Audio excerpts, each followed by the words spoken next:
بسم اللہ الرحمن الرحیم۔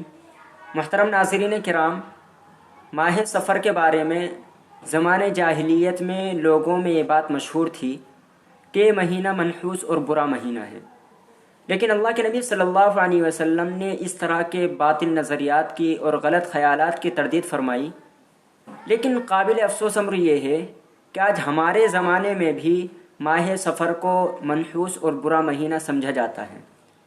منحوس سمجھنے کی وجہ یہ ہے کہ ایک روایت ہے جو کہ من گھڑت اور موضوع ہے، لوگ اس سے استدلال کرتے ہیں۔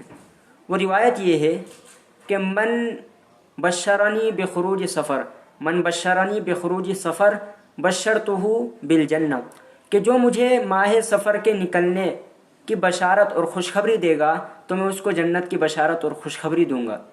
تو سب سے پہلے تو یہ سمجھ لیجئے کہ یہ روایت، یہ حدیث بالکل من گھڑت اور موضوع ہے۔ یہ میں اپنی طرف سے نہیں کہہ رہا ہوں، بلکہ یہ مل جائے گا آپ کو اس کتاب میں جس کا نام ہے الاسرار المرفوعہ فی الاخبار الموضوعہ، اس کے صفحہ نمبر 324 پر۔